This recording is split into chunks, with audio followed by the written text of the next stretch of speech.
Shalom, terima kasih atas kesempatan yang diberikan kepada saya.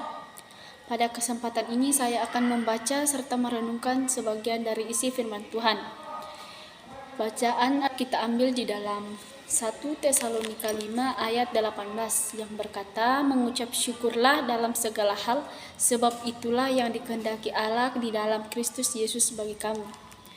Dari bacaan ini kita mau ngambil judul renungan yaitu jangan lupa bersyukur. Mungkin mudah bagi kita untuk mengucap syukur dalam keadaan baik-baik, tapi sangat disayangkan ada banyak orang pula yang terlena dalam segala kenyamanan atau kehidupannya sehingga lupa bersyukur. Bicara tentang bersyukur, mari kita lihat kisah ketika Yesus memberi makan ribuan orang hanya dengan bermodalkan 5.000 roti dan ikan kecil. Kisah ini terjadi setelah Yesus berkhotbah kepada ribuan orang dan menyembuhkan mereka yang sakit. Yesus kemudian berkata kepada murid-muridnya bahwa mereka ini harus diberi makan, tetapi jumlah yang ada terlalu sedikit untuk itu. Lantas apa yang terjadi? Yesus meminta murid-muridnya untuk membawa jumlah kecil makanan tersebut, seperti yang terdapat di dalam Matius 15 ayat 36. Sesudah itu ia mengambil ketujuh roti dan ikan-ikan itu, mengucap syukur, memecah-mecahkannya dan memberikannya kepada murid-muridnya. Lalu murid-muridnya memberikannya pula kepada orang banyak. Sangat ajaib. Bahkan dikatakan setelah itu masih terdapat sisa 7 bakul besar penuh. Ayat 37-38 berkata, dan mereka semuanya makan sampai kenyang. Kemudian orang mengumpulkan potongan-potongan roti yang sisa 7 bakul penuh dan ikut makan. Ialah 4.000 laki-laki, tidak termasuk perempuan dan anak-anak. Apa yang tadinya tidak mungkin menjadi mungkin. Apa yang membuat hal mustahil itu kemudian mungkin.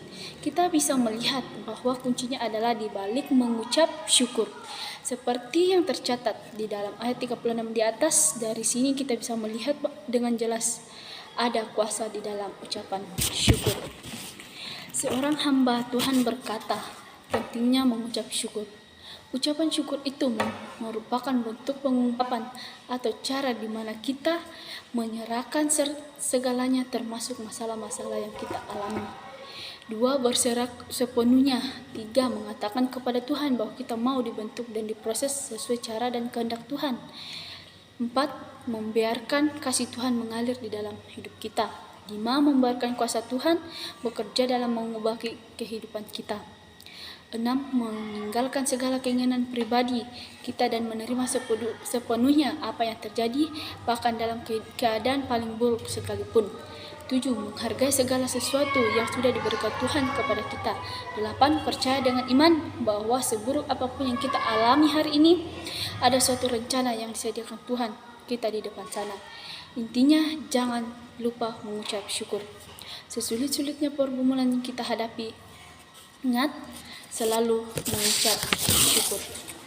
Seperti yang dikatakan dalam ayat Alkitab Filipi 4 ayat 16, janganlah hendaknya kamu khawatir tentang apapun juga, tetapi nyatakanlah dalam segala hal keinginanmu kepada Allah dalam doa dan permohonan dengan ucapan syukur. Dari ayat ini kita bisa melihat bahwa kita tidak perlu khawatir. Kita diperkenankan untuk menyampaikan keinginan dan harapan kita kepada Tuhan. Dan itu dilakukan dalam doa dan permohonan yang disertai ucapan syukur.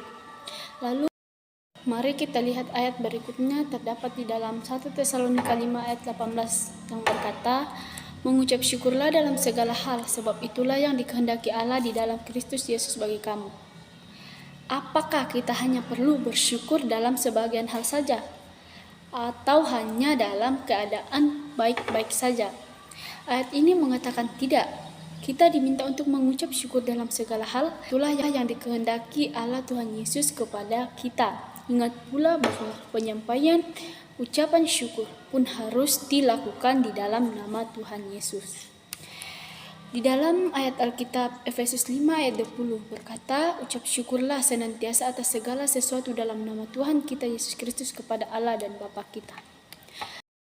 Seperti mujizat yang terjadi di atas, Hal yang sama bisa terjadi dalam kehidupan kita. Seberat apapun masalah yang kita hadapi, baik dalam pekerjaan, keluarga, pertemanan, bahkan proses pendidikan, intinya jalannya dan jangan lupa bersyukur.